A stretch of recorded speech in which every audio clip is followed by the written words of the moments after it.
অর্থ ও পরিকল্পনা মন্ত্রী আমির খসরু মাহমুদ চৌধুরী বলেছেন, বন্যা কবলিত মানুষের পাশে সরকার নিরলসভাবে কাজ করছে।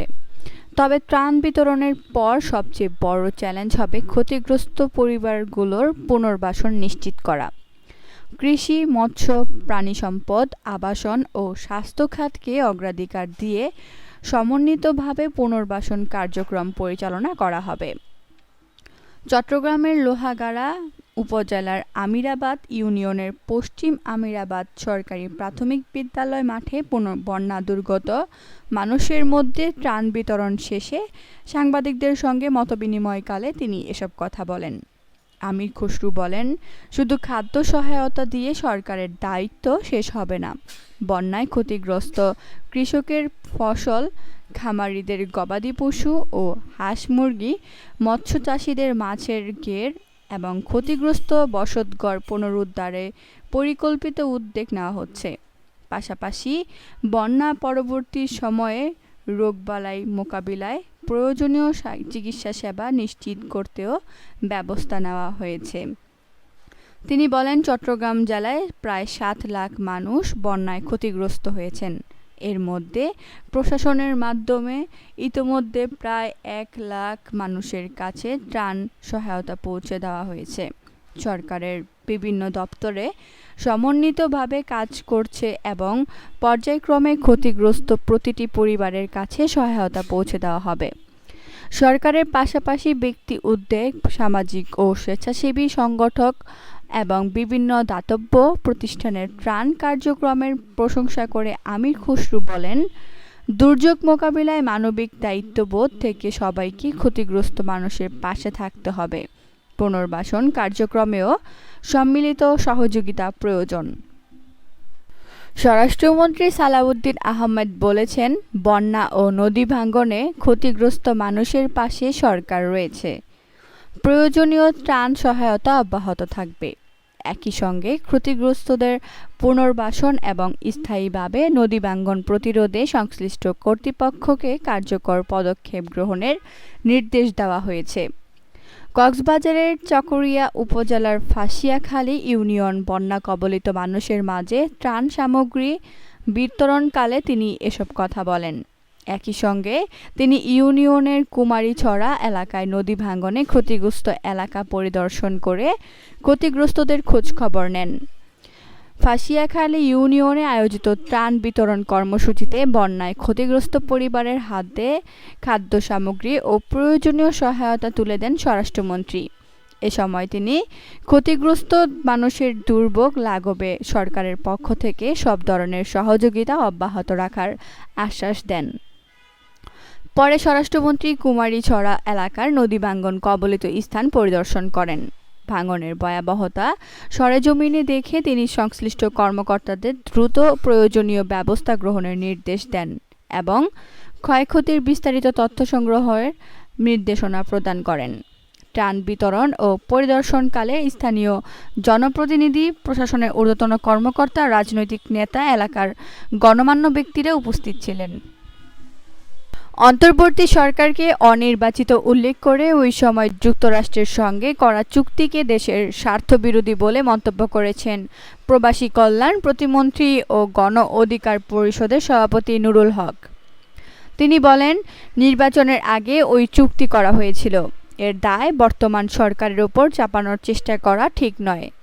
17 জুলাই যাত্রাবাড়ি প্রতিরোধ দিবস উপলক্ষে শুক্রবার রাজধানীর যাত্রাবাড়ি মোড়ে আয়োজিত আলোচনা সভায় বিশেষ অতিথির বক্তব্যে নুরুল হক এ কথা বলেন। এ আলোচনা সভার আয়োজন করে যাত্রাবাড়ি প্রতিরোধ দিবস বাস্তবায়ন কমিটি। যুক্তরাষ্ট্রের সঙ্গে বাণিজ্য চুক্তির প্রসঙ্গ টেনে প্রবাসী কল্যাণ প্রতিমন্ত্রী নুরুল হক বলেন, এই যে অনির্বাচিত সরকার, এই অন্তর্বর্তী সরকার কিভাবে নির্বাচনের আগে যুক্তরাষ্ট্রের সঙ্গে সেই চুক্তি করেছিল। সেই চুক্তি ছিল দেশের স্বার্থ পরিপন্থী।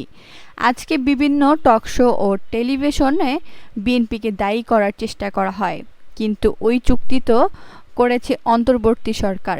যাদেরকে আপনারা জুলাইয়ের নায়ক বানিয়েছিলেন, তাদের সম্মতিতেই এসব হয়েছে। গণ অধিকার পরিষদের সভাপতির অভিযোগ, নির্বাচনের আগে সামাজিক যোগাযোগ মাধ্যম ব্যবহার করে কৃত্রিম জনমত তৈরির চেষ্টা করা হয়েছিল। এতে জনগণকে বিভ্রান্ত করা হয়েছে বলেও তিনি দাবি করেন। জুলাই সনদ ও সংস্কার নিয়ে চলমান বিতর্ক নিয়েও কথা বলেন নুরুল হক। প্রধানমন্ত্রীকে ধন্যবাদ জানিয়ে তিনি বলেন, সরকার জুলাই সনদ বাস্তবায়নের বিষয়ে দৃঢ় অবস্থান নিয়েছে। সংসদীয় কমিটি ও রাজনৈতিক সংলাপের মাধ্যমে বিদ্যমান জটিলতার সমাধান সম্ভব হবে বলেও মনে করেন নুরুল হক। তিনি বলেন, আলোচনা ও সমঝোতার পথেই সমাধান খুঁজতে হবে। নতুন সরকার গঠনের পরপরই রাজপথে হুমকি-দমকির রাজনীতি করা সঠিক হবে না। সাম্প্রতিক বিভিন্ন আন্দোলন প্রসঙ্গে ঢাকা বিশ্ববিদ্যালয় কেন্দ্রীয় ছাত্র সংসদের সাবেক এই সহসভাপতি বলেন, যৌক্তিক দাবি থাকলেও অনেক ক্ষেত্রে রাজনৈতিক ফায়দা হাসিলের উদ্দেশ্যে আন্দোলনকে উস্কে দেওয়া হয়েছে। এতে স্বৈরাচারপন্থী শক্তি সুযোগ নেওয়ার চেষ্টা করতে পারে বলেও সতর্ক করেন তিনি।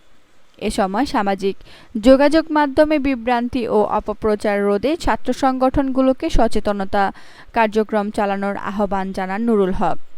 তিনি বলেন, গোপন রাজনৈতিক তৎপরতার পরিবর্তে প্রকাশ্য রাজনৈতিক চর্চাই গণতন্ত্রের জন্য ভালো। জামায়াত শিবিরের অবদানের কথা স্বীকার করলেও তাদের কিছু রাজনৈতিক সিদ্ধান্ত অতীতে জাতীয়ভাবে নেতিবাচক প্রভাব ফেলেছে বলে মন্তব্য করেন প্রবাসী কল্যাণ প্রতিমন্ত্রী। একই সঙ্গে নতুন প্রজন্মের রাজনৈতিক নেতৃত্বকে স্বাধীন রাজনৈতিক অবস্থান গড়ে তোলার আহ্বান জানান তিনি। প্রধানমন্ত্রী তারেক রহমানের নেতৃত্বের প্রশংসা করে নুরুল হক বলেন, সাধারণ মানুষের সঙ্গে তার যোগাযোগ ও রাজনৈতিক কর্মকাণ্ডে তিনি শহীদ রাষ্ট্রপতি জিয়াউর রহমানের আদর্শের প্রতিফলন দেখতে পান। তার বিশ্বাস, আগামী ৫ বছরে দেশের উন্নয়নে কার্যকর নেতৃত্ব দিতে পারবেন প্রধানমন্ত্রী তারেক রহমান। দেশের অর্থনীতি নানা সংকটের মধ্য দিয়ে গেলেও তা ঘুরে দাঁড়াবে বলে আশাবাদ ব্যক্ত করেছেন স্থানীয় সরকার মন্ত্রী ও বিএনপির মহাসচিব মির্জা ফখরুল ইসলাম আলমগীর। তিনি বলেন, অর্থনীতি পুনর্গঠনের পথে পোশাক শিল্প গুরুত্বপূর্ণ সহযাত্রী হিসেবে ভূমিকা রাখবে। রাজধানীর একটি হোটেলে বাংলাদেশ অ্যাপারেল জেনারেল ম্যানেজার্স অ্যাসোসিয়েশনের বার্ষিক অনুষ্ঠানে প্রধান অতিথির বক্তব্যে একথা বলেন মির্জা ফখরুল। পরে স্থানীয় সরকার মন্ত্রণালয়ের এক সংবাদ বিজ্ঞপ্তিতে এ বিষয়ে জানানো হয়। স্থানীয় সরকার মন্ত্রী মির্জা ফখরুল ইসলাম বলেন, বাংলাদেশের অর্থনীতির অন্যতম প্রধান ভিত্তি এখন পোশাক শিল্প। এই শিল্পের সূচনা শহীদ রাষ্ট্রপতি জিয়াউর রহমানের সময়ে হয়েছিল। তার হাত ধরে শুরু হওয়া এই শিল্প আজ দেশের অর্থনীতির অন্যতম বড় শক্তিতে পরিণত হয়েছে।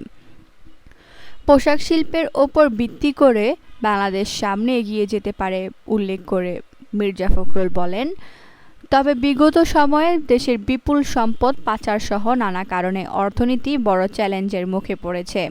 একটি দুর্বল অর্থনীতিকে পুনরুদ্ধার করে শক্তিশালী অবস্থানে নিয়ে যাওয়া কঠিন কাজ, তবে সম্মিলিত প্রচেষ্টায় তা সম্ভব।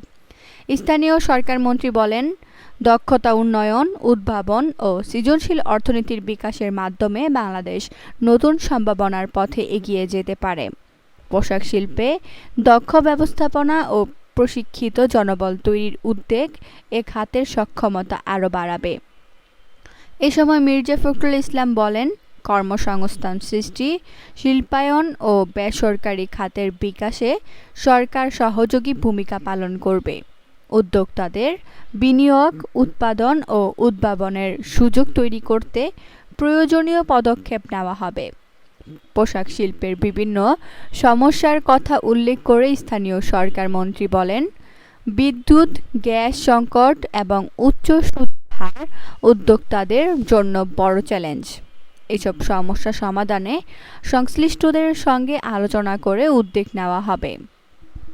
ফ্যাসিবাদের বিরুদ্ধে জনগণের প্রতিরোধের কথা তুলে ধরে বিএনপির জ্যেষ্ঠ যুগ্ম মহাসচিব ও প্রধানমন্ত্রী তারেক রহমানের উপদেষ্টা রুহুল কবির রিজভী বলেছেন, কোনো ফ্যাসিস্ট শাসকের পতনের পর তাকে আবার ক্ষমতা বা রাজনীতিতে ফিরিয়ে আনা যায় না।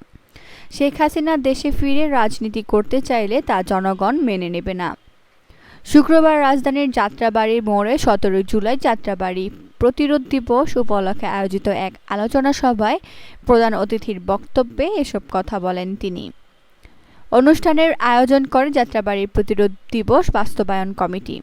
রুহুল কবির রিজভী বলেন, ফ্যাসিস্টের পতন হলে পরে তাকে ফেরত আনা যায় না। যে রক্তের আলপনা সে এঁকেছে, সেই রক্তের আলপনা মারিয়ে আবার সে এ দেশে রাজনীতি করবে। এটা কি করে সম্ভব? এটা সেই দেশে যে দেশ বারবার প্রতিরোধ করতে জানে। শেখ হাসিনা যদি এ দেশে ফেরত এসে রাজনীতি করতে চান, তাহলে ইয়াহিয়া খানের যে উত্তরসূরি আছে, টিক্কা খানের যে উত্তরসূরি আছে, তাদেরও আনতে হবে। বিএনপির জ্যেষ্ঠ এই যুগ্ম মহাসচিব বলেন, শিশু, কিশোর ও তরুণ হত্যার দায় কোনোভাবেই ক্ষমার যোগ্য নয়। ইতিহাসে হিটলার কিংবা মুসোলিনির মতো শাসকদের পতনের পর তাদের রাজনৈতিক ধারাও আর ফিরে আসতে পারেনি উল্লেখ করে তিনি বলেন, জনগণ রক্তপাত ও দমন-পীড়নের রাজনীতি মেনে নেয় না। ক্ষমতায় থাকাকালে শেখ হাসিনা আইনশৃঙ্খলা বাহিনীকে বিরোধী মতো দমনে ব্যবহার করেছেন বলে অভিযোগ করেন রুহুল কবির রিজভী। আওয়ামী লীগের রাজনৈতিক সংস্কৃতির সমালোচনা করে বিএনপি এই নেতা বলেন, মানুষের কাছে নানা প্রতিশ্রুতি দিয়ে ক্ষমতায় এলেও সেগুলোর বাস্তবায়ন হয়নি। প্রতারণা ও জনগণকে বিভ্রান্ত করাই তাদের রাজনৈতিক সংস্কৃতিকে পরিণত হয়েছে। বিএনপির এই নেতা বলেন, এখন কেউ দেখি টকশোতে একটু একটু করে গলার আওয়াজ করছে, এই শেখ হাসিনার আমলে এই হয়েছে, সেই হয়েছে, এত উন্নতি হয়েছে, কেন একটা বড় দল তাকে কেন দেওয়া হবে?